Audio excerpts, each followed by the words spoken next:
যেহেতু এটা রাজনীতির মঞ্চ, আমি আজকে প্রথম উঠলাম।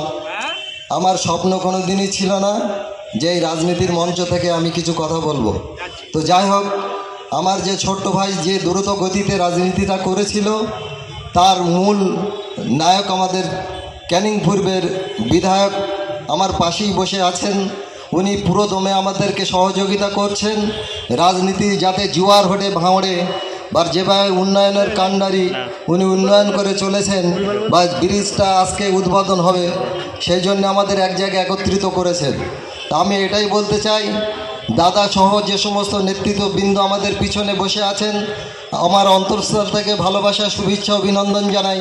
আর দলের সৈনিক যারা নিচে বসে আছে, আমাদেরই নিজেরই খারাপ লাগছে যে আপনারা যে দলের, যখন শিয়ালদা বা হাওড়া স্টেশনে যাওয়া যায়, উপরের দিকে তাকালে দেখা যায় একটা বড় ঘড়ি আছে, সেই ঘড়িটায় টাইম দেয়, কিন্তু ওর ভিতরে ছোট্ট একটা পেন্সিল ব্যাটারি থাকে।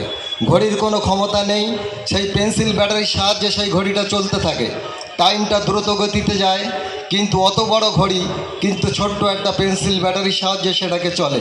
তো আপনারা হচ্ছেন জনগণ, আপনারা আমাদেরকে ব্যাপকভাবে সাহায্য সহযোগিতা যদি করেন, আমাদের দাদা যেভাবে জনজুয়ার ভরিয়ে যাচ্ছে, বা আমাদের পাশে যেভাবে উনি আছেন ক্যানিং পূর্বের বিধায়ক, আমার তো খুবই ভালো লাগছে। তা আমার মনে হয় ওনার প্রশংসা করে শেষ করা যাবে না।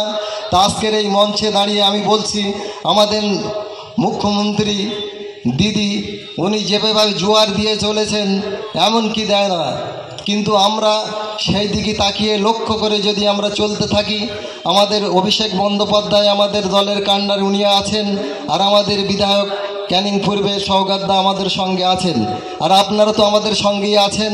তাই এই জনজুয়ার যেন আমরা সর্বদাই একসঙ্গে থাকতে পারি। এইভাবে আমরা যেই পথ চলতে থাকি, তাহলে আমাদের কোনো বিপদ আপদ সামনে আসবে না। খোলা আকাশের নিচে উজাড় করে আমরা দিয়ে চলতে থাকব।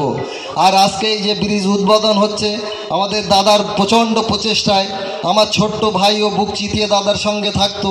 দাদাকে বলতো, দাদা স্কুল বা কলেজ টাইমটায় এত ভিড় জাম হয়ে যায়, 5 মিনিটে আমাদের এপারে চলে আসার চিন্তা ভাবনা আমাদের থাকলে কোনো দিন আসতে পারতাম না। 1 ঘন্টা 40 মিনিট এরকম সামনে আমাদের সময় লাগতো ব্রিজটা পার হয়ে এপার আসার জন্যে। তো আমরা দেখতাম এপারে 5-6টা স্কুল, একটা কলেজ, 2টো হাই স্কুল আছে।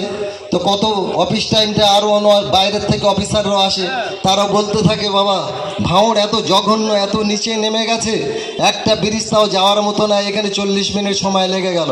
কারণ আমরা দাঁড়িয়ে থাকি, ওই আওয়াজ শুনতে পাই। ভাঙড়টা এত জঘন্য জায়গায় পৌঁছে গেল, আর এরকম জঘন্য জায়গায় কোথায় নেই।